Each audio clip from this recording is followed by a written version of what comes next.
I am currently the executive director of something called the Caruth Institute for Entrepreneurship. He was going to be pre-med. Started talking to him, and they came up with a medical device to better detect asthma. The student says to me, "Hey, I've decided to no longer be pre-med. I'm going to go ahead, and when I graduate, I'm going to do the startup." I'm like, "Oh no!" The most fun part of the job, as you can imagine, is just. We have, in my opinion, one of the best entrepreneurship professors in the country on the podcast. So, Mr. Simon Mack, welcome on. David, great to be here. Thank you for asking me. 100%. And so we'll just get straight into it. So, for anyone who doesn't know, Mr. Mack works at the SMU, Cox Business School. And so, if you were to give, I guess, like a 2-minute segment of who you are, some of the stuff you've done for the school, then I'd love, obviously, for you to explain to the audience the value you could bring.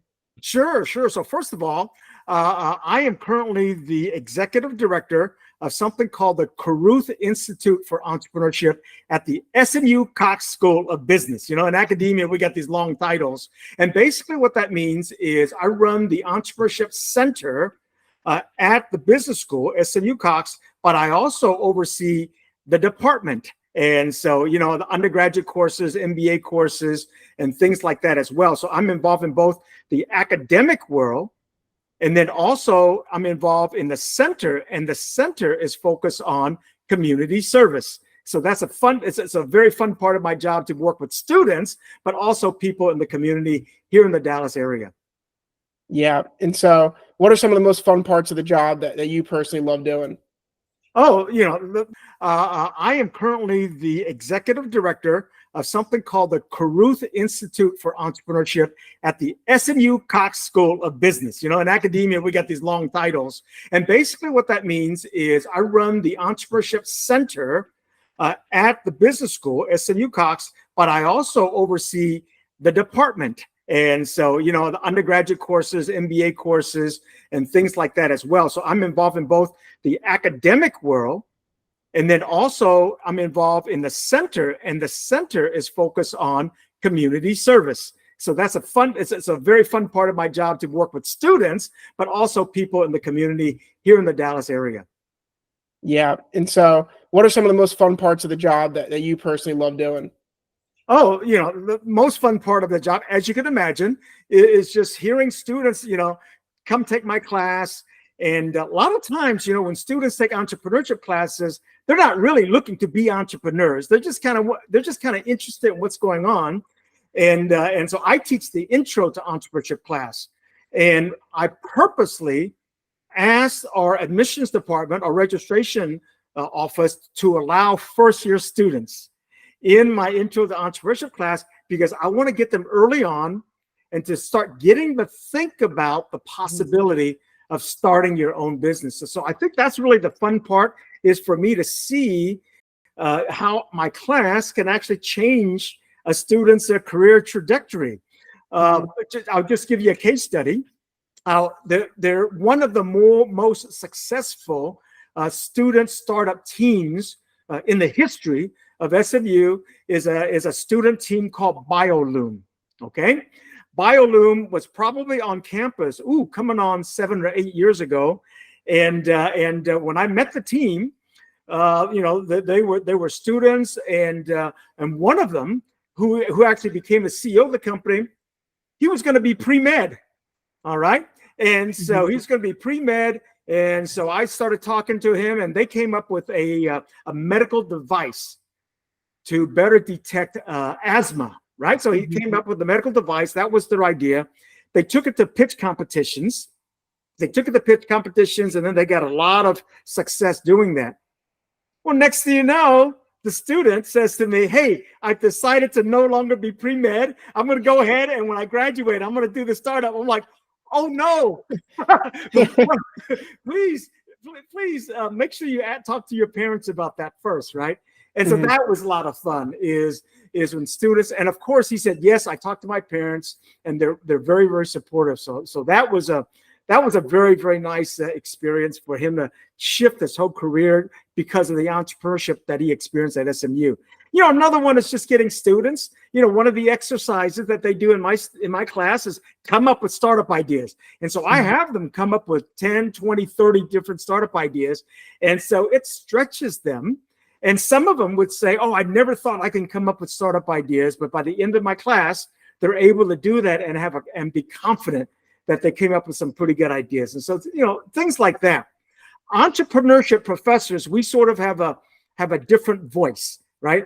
Our voice is not to go get a safe and comfortable job when you graduate. That's not our voice, right?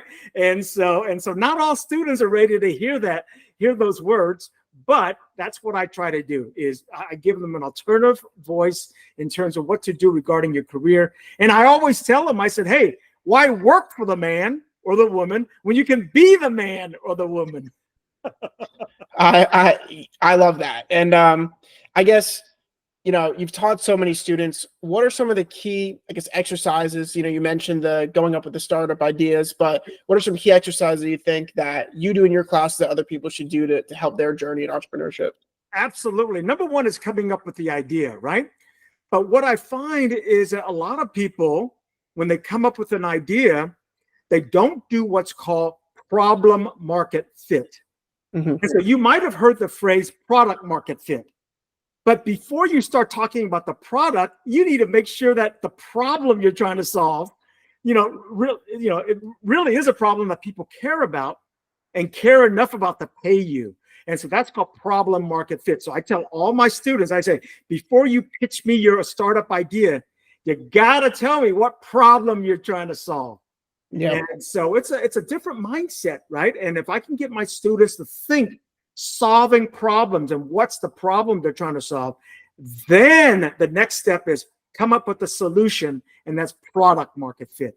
And so if you can leave my class, my intro to entrepreneurship class, understanding problem market fit first, then product market fit second, then you're way past most people out in entrepreneur land. Yeah, no, I couldn't agree more, because I see so many people, especially in the product space, where they try to come up with a widget or a sense where, it's not solving around a pain point. And as whoever solves the biggest problems probably gets the most amount of pay for that solution. So I couldn't agree more. Is there any other key terms that you think they should know? So problem market fit is kind of an interesting one. Anything else that comes to mind that's important? Yeah, so problem market fit is a big phrase. By the way, that's a phrase that I invented in our Cox class. Nobody writes about that phrase, and so you get the original phrase here on this podcast. Another thing that we talk about is think big, but start small, and get some quick wins. Right? So entrepreneurs love to think big, which is wonderful, but then they try to start big too. And that's really, really hard. You got to start small. And he said, well, how small should I start? You should start small enough to where you can get a quick win.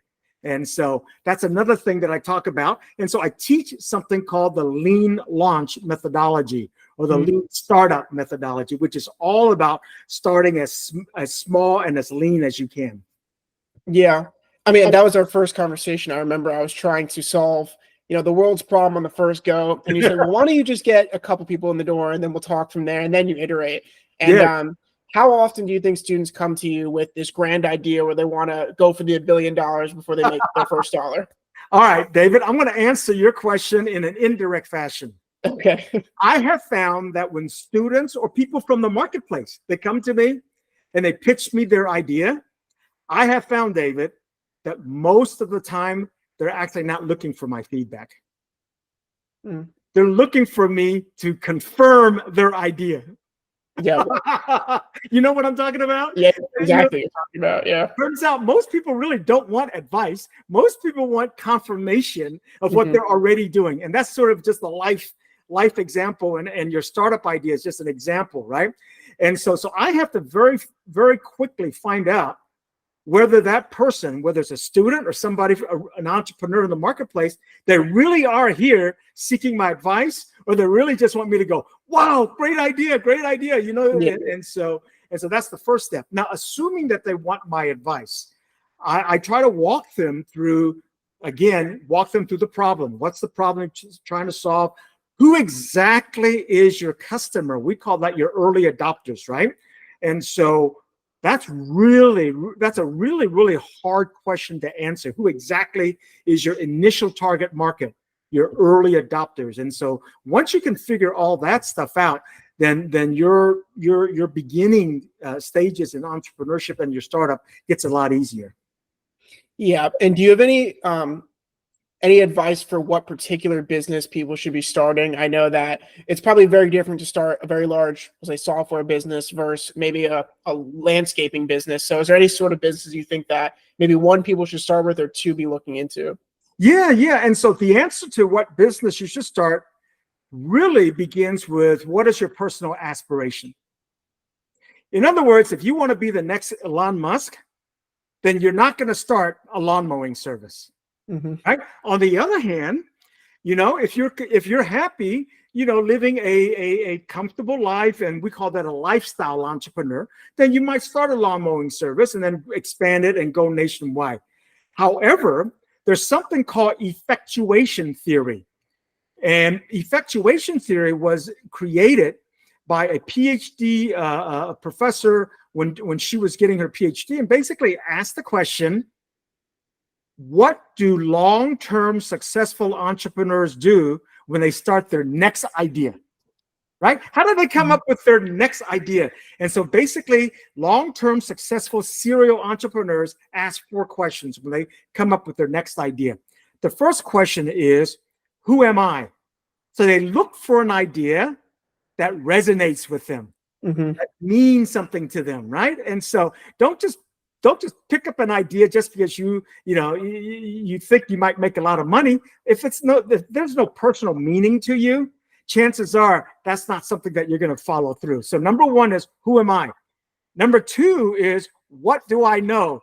Do I actually know something in that area? That's another one. And I run into that a lot in my entrepreneurship class, is students coming up with ideas that they know very little about. For example, can you imagine how often I'm hit with ideas that are basically apps, right? A lot of business students come up with app ideas, and guess what question I'm going to ask them? So, do you know anything about building an app? Most of them go, no, I don't. So that's why, David, in my class, I now teach all my business students how to build an app, how to build a very, very basic app in case they do want to build an app. And there's a lot of app ideas out there. So number 2 is, what do you know? Number 3 is, who do you know right now who can help you? All right. And so not only do you have to think about what your idea, not only do you have to think about, whether you know anything, but is there anybody who can help you? And then number 4 is, how much money and time am I willing to risk? That's called an affordable loss. So how much time and money are you willing to risk? So I tell my students, when they want to come up with ideas, this is a very good framework for them to think about what ideas they want to do. Think about something that resonates with you. So maybe your younger brother had cancer when they were, when they were young. So maybe you want to do something that helps cancer kids, right? That's something resonates with you. Then you say, okay, how can I help cancer kids? Well, come up with an idea that you actually know how to build. There are a lot of different ways to come up with solutions for kids experiencing cancer, right? And so that's sort of the general guideline that I would suggest. Yeah, it seems so simple. It's, find an idea that you like, you're passionate about, you understand, and that, you're willing to put the time and the effort in and just execute and, try to make the most valuable solution. Where do you think a lot of students and maybe other entrepreneurs in general mess up throughout that process? Because, the playbook is out there, but why don't they follow it? Yeah. As a matter of fact, if it's okay, you mentioned a word that I try to not use too much, which is the word passion. I find that a lot of entrepreneurs try to pursue their passion. And here's a problem. There are a lot of things in entrepreneur land that's not passionate, that you're not passionate about, right? And so there are going to be a lot of things that are going on that you just don't want to do. And so I tell my students to pursue your purpose or to pursue your calling. Because if you pursue your purpose and your calling, you're going to keep going even if you're not passionate, David. That's the key, right? Because you've heard people say one of the keys to success in entrepreneur land is perseverance. You keep going, you keep going, you keep going. Well, you don't keep going because you're passionate about it. You keep going because you believe this is your purpose in life. Yeah. You keep going because it's your calling, right? Because Yeah. hey, you and I both know passions come and go. Right? Definitely. Yeah. Well, Yeah. especially, I mean, just think about as a freshman year in college, you're thinking about, oh, I'm passionate to go and do this major. Well, all of a sudden you thought you were passionate about this major, right? Yeah, And then you definitely. just switch majors, right? So yeah. So I tell students, I tell people in general, don't follow your passion, follow your purpose or your calling. Yeah. There's a guy on YouTube.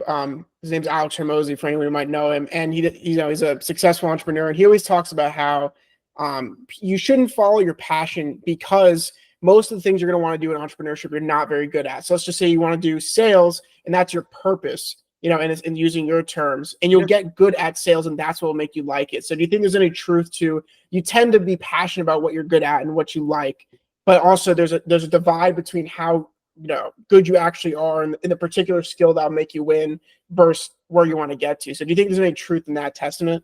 Well, so in a startup, you have to have some core skills.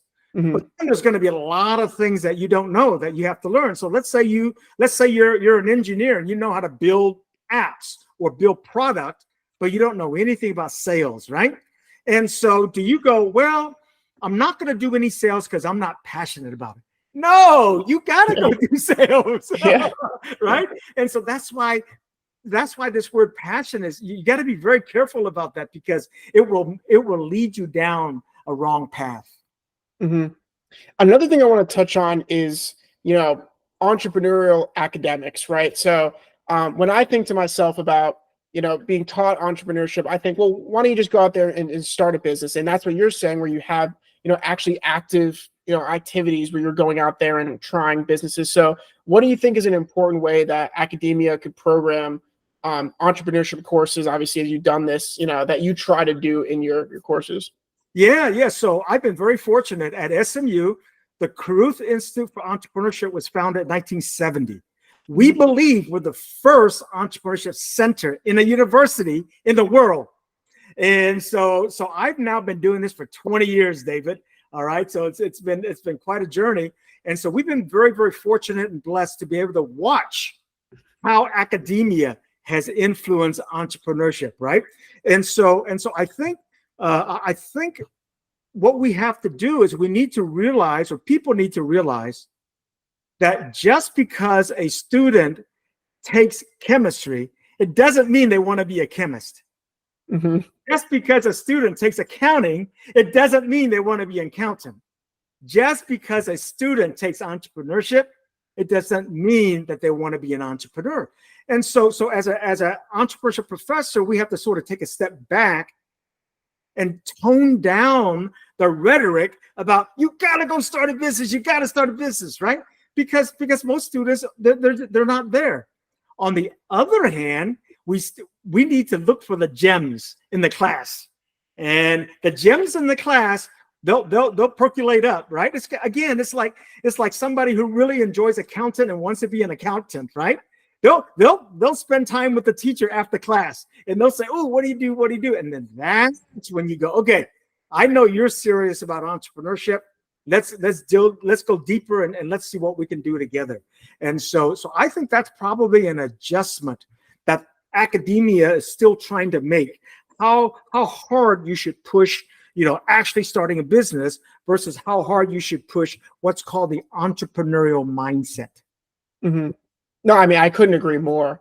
And I like how you kind of described it as almost an exercise or a class that everyone should go through, and that you don't have to be an entrepreneur. And I can imagine, if I was teaching an entrepreneurship class, you have to, do this, you have to become, whatever, do whatever you have to do. Yeah. So I definitely agree with that. By the way, just to support that, yeah, at SMU, at the SMU Cox School of Business, we don't believe in majoring in entrepreneurship because we don't know what that means. So that's why we want to encourage you to major in a core discipline: marketing, accounting, mechanical engineering, right? And then do a specialization in entrepreneurship. So your vertical is your expertise, your major, and then the horizontal is entrepreneurship. So we believe entrepreneurship can benefit you in all majors.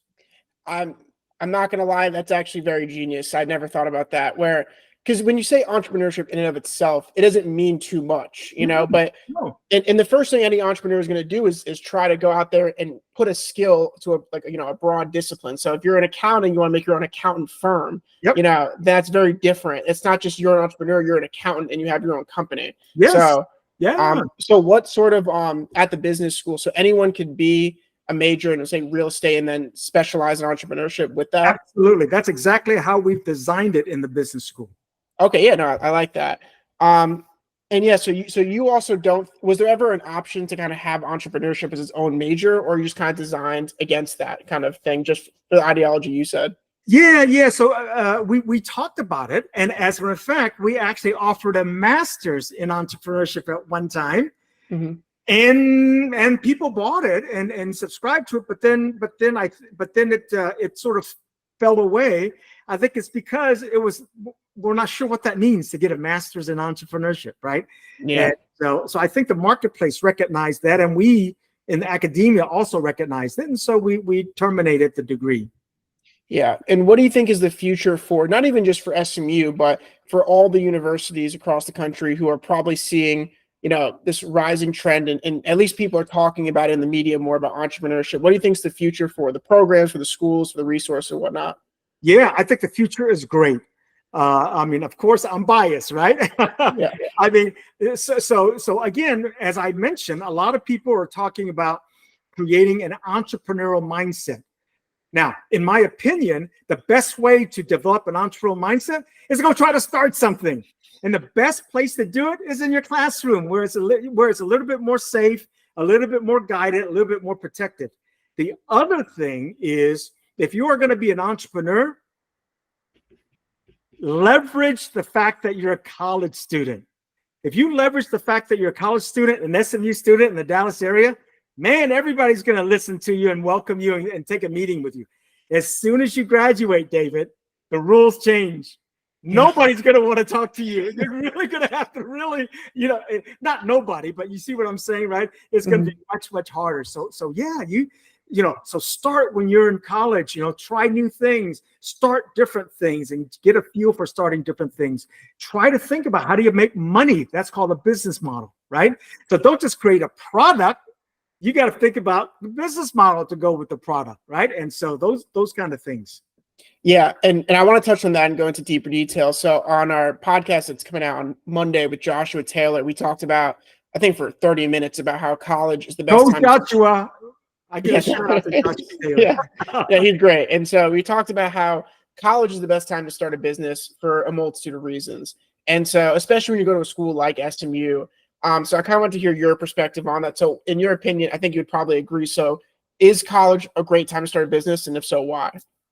It's a great time to start a business because you have all the resources for all the different technical aspects of your business, right? So in other words, if you want to start a chemical company for, you have the chemistry department to help you out. If you want to start a real estate company, you got real estate professors.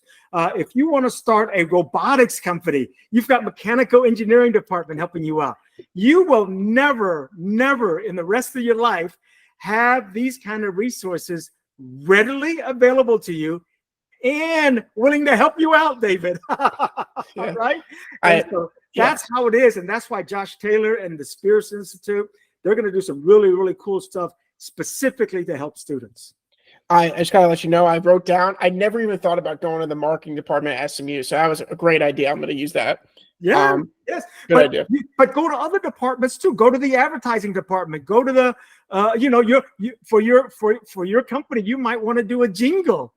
Go to the music, Middle School of Arts, the music department. Say, hey, I want some kids to write me a jingle, right? Something like that. You gotta take advantage of this, though, right? Don't stay in your little group, and you got to go out. So to me, one of the most successful student entrepreneurial team up to now is a company called Steady Spoon. You might have heard about Steady Spoon, right? Raleigh Dewan figured out the formula to take advantage of every single department here in school, here at SMU, to help them build a startup. And so I said, aha, that's what you need. You need somebody who's not afraid to go to the political science department, ask them about how do you think about, policies related to these sort of things, right? And so that's why college is the best time to do it. By the way, I will confess, nobody said this to me when I was in college, and I missed out. And so nowadays, college is very, very different. It's all about helping students do their own thing. It was not that way when I was in college. Yeah. You know what's funny? When I think about, building a business in college, I think about, access to maybe funding, to networking, to expertise, but I never really thought about it from like a team building perspective, where if you wanted to go, as you said, like with the chemistry example, you go to the chemistry department. I never really put that piece together. So that's super interesting advice. Yeah. Again, SMU, is a great university because it has all these different, technical disciplines, right, that you can draw from. Yeah, 100%. I forgot what I was going to say next, but anyways, great podcaster over here. And so for entrepreneurship, this is actually what I was going to get to, I'll say. Okay. What are the key skills that you've seen across, maybe businesses are different depending on the domain, but key entrepreneurial skills that you think it takes, to win in this game? Yeah. So in my intro to entrepreneurship class, I give a lecture on who is the entrepreneur. And in this lecture, we talk about 11 characteristics of successful entrepreneurs that my former boss, Jerry White, who was the director of Entrepreneurship Center, he wrote a book about. And so there's all these 11 characteristics. Out of these 11 characteristics, from my experience working in Silicon Valley, working in my own startups, trying to do startups in Japan and all around the world, to me, the number one characteristic for successful entrepreneurs is self-confidence. That's it. Should I write that down and bold it? Well, up to you. Yeah. Why? Right? Because you, by definition, you will run into walls. By definition, you will run into things that you don't know. And what you have to do is you have to go, okay, I'll go figure that out. Right? So if I meet students who literally say to me, hey, Professor Mac, I'll go figure that out. Don't worry about it. I'll go figure that out. I go, this young person has that characteristic. Does that make sense? 100%. Is there any other bits, or any of the other 11 characteristics you think are important to mention? Sure. Emotional stability. All right. So entrepreneur land is filled with emotions. Positive emotions, negative emotions, up and down, up and down, up and down. And so you really need to have developed either a very stable emotional personality, or you have a really good support group, right? Supporting you. And that's very hard because as a college student, if you're truly being an entrepreneur in college, you're going to be the minority amongst your friends. Yeah. They won't get it. You're going to try to explain to them all the different problems and challenges that you're having. They won't get it. They will not give you, it will be really hard to get emotional support from them. That's why you got to join the entrepreneurship clubs, to find other kids who are like you so that they can be a support for one another. And at SMU, join Big Ideas, right? The Big Ideas competition. So find other young people who are like you. That's how you can help each other. Is Kevin still the president of the SMU Entrepreneurship Club? I believe he is. Yes. Yeah, he's doing a good job. I've been seeing a lot of their stuff. He's doing a great job. Yeah.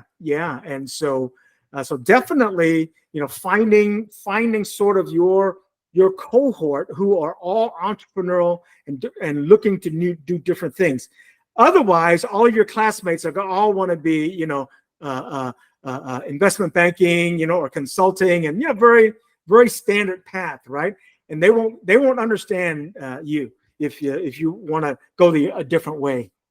Well, that was half of our conversation as well with Mr. Joshua Taylor. Was SMU, it definitely has a great program for investment banking. You want to be a consultant, software engineer, and I think they're trying to shift the culture now to where it's also a great environment for entrepreneurs. And obviously, they have great programs already, but really pushing down that direction as well. So yes.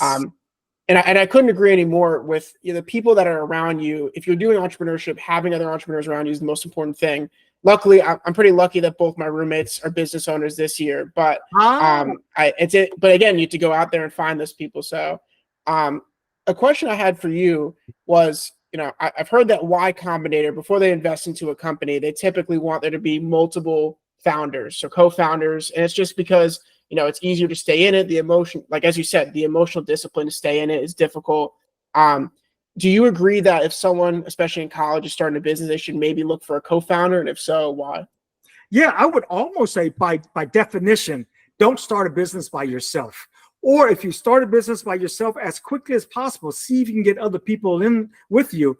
Because in college, generally speaking, in college, your business is going to be will not be as sophisticated, right? You're a college kid, you have limited knowledge, limited network, so it won't be as sophisticated. So what you want to very quickly do and learn in college, learn how to recruit co-founders. Mm-hmm. Just like starting a business and learning how to come up with good ideas, you want to start building the intuition to attract co-founders and to stay away from people that you don't want as co-founders. College is a great place to start that. Yeah, I know. I couldn't agree more. And so maybe on a practical level, what are some key things that you should be looking at when looking for co-founders to recruit them to your business? Yeah, so that's controversial, and I'll tell you why it's controversial, right? The controversy is one end of the spectrum, they say, find somebody different than you. Somebody who's always challenged you and see things the other way. On the other hand, I've heard as a startup, no, you don't want to find people who's different from you, because then they're going to be arguing with you all the time and you never get anything done. Mm-hmm. All right. So I'm sure the answer is someplace in between. I'm sure the answer is also depending on what is your product or service. I'm sure the answer is also what is your sort of personality relative to conflict, right? And things like that. So that's sort of the two ends of the spectrum, right? Mm-hmm. Somebody completely different so that they can always give you new ideas and challenge you. And then on the other hand is, no, don't get somebody who's always challenging you, because you'll never get anything done. Yeah. I think we did a good job in touching on the programs and academics and the trial and error aspect. The other thing I want to talk about was the mentorship, that part of entrepreneurship. And I know that the conversation with Joshua, that they're building that program out for mentorship opportunities. I hear that word get thrown around a lot. I know we've talked about that with my other company. So what is kind of the role of mentors, and how do you go find one? Very good. Very good. So you asked a really good question. How do you define one? A mentor is a person who will help you in a specific area. So when you go and find a mentor, make sure you tell that person, what exactly do you want that person to mentor you in?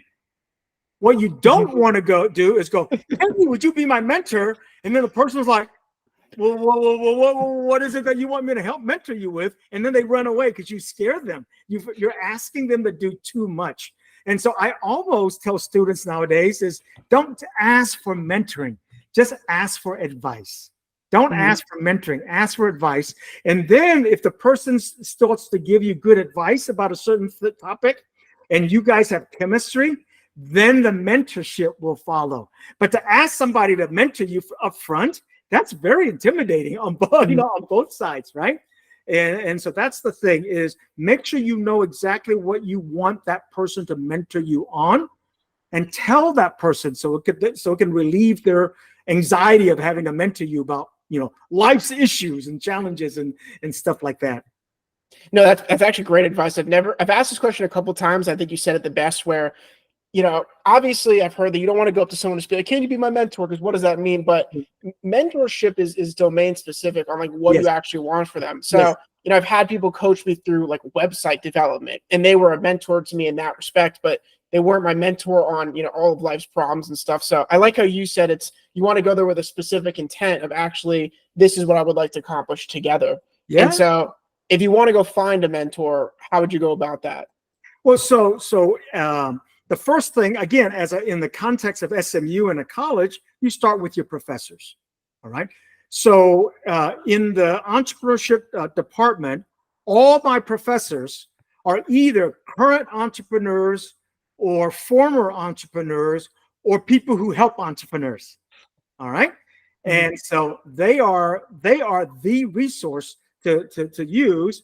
And so this would be an opportunity for me, therefore, to tell your audience, if they're college kids, don't get your professor upset. All right. Be nice to your professor. Not be nice to your professor. Be respectful to your professor. All right. Because they will remember you. They will remember you.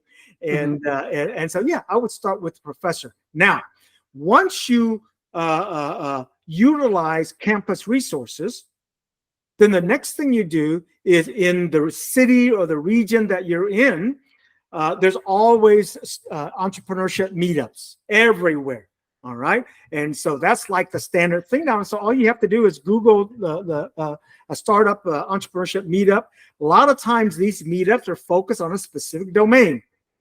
All right. So I'm about ready to go to a entrepreneurship meetup based on AI. And so these are a bunch of AI people who are doing startups idea. And I'm going to sit in and meet up and talk to them about what's going on in AI in the Dallas area and things like that. So yeah, within your domain of interest, there's usually meetups as well. But I would definitely start with the professors in the entrepreneurship department, all right? Because they have contacts in the community. That is not true for other departments in a university. I completely agree. And so I just want to make sure I didn't leave anything out. Are there we'll speak to the college students who maybe want to start a business, are already going through their business, whatever, any key things I might have missed throughout this talk? Yeah. So if you're college students and you're thinking about starting the business, what I would say is get into the game, but at a low risk.